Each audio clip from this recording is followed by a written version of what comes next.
No nii, 20. august. Niinimetatud taasiseseisvuspäev siis.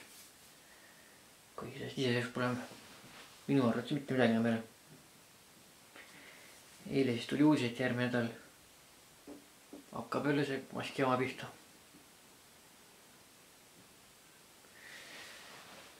Ma loodan, et inimesed ei allu sellele. Ärge kandke maski.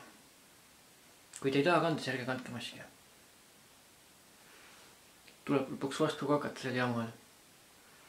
Et kui sa oled äriomanik, siis ära pane oma äri kinni, ära küsi neid niinimetatud koroonapasse ja ära käse maski kanda inimestel. Tuleb vastu hakata, sest ei kanna maski ja kõik. Iga inimese oma tervis. Mitte nii, et mingi kuradi miilist tuleb, ütleb sulle pane maski ette. Ei pane ja kõik. Mis nad teha saavad? Kui kõik ütlevad, et ma ei pane maski ette, nad ei saa mitte midagi teha. Kui ikka ärid ütleb, ma ei pane oma äri kinni, nad ei saa mitte midagi teha.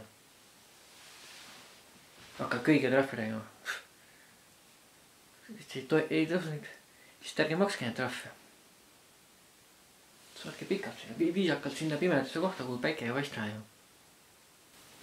Kõige parem vastuhakk on mitte hallumine.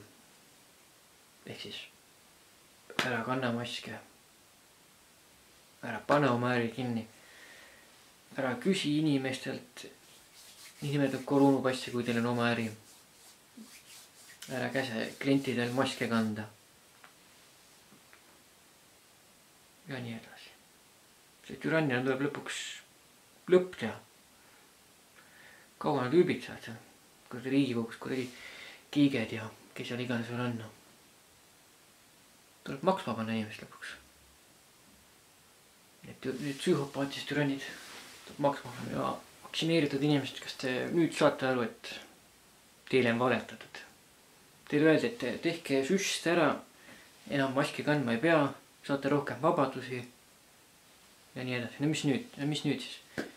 Nüüd peate ikka maskid ette panema ja oma koroonapassi näitama ja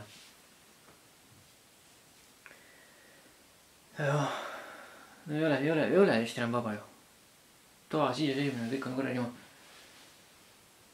Rahvas on kaheks jagatud ja käsud tuleb kuskilt mujalt ja poliitikud on korra oma käpiknukud. No ma ei tea, mina ei näe siin iseseisvust enam.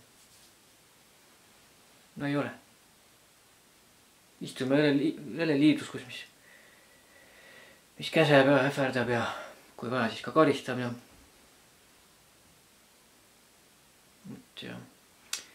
veel mainin ära, 23. august on Balti kett. Panen alla kirjeldusega selle veebilehe koha, kus saab infot. 23. august kell 19.00 oli, kui ma õigesti mäletan. Et sõidetakse autodega, kes tahab, et teeäärega seisma minna. Aga ma panen info sinna. Olla kirjeldab see veebilehe. Kes tahab, saab pinna. Kellel võimalust on. Nii et tuleb uuesti ennast vabaks lahuda.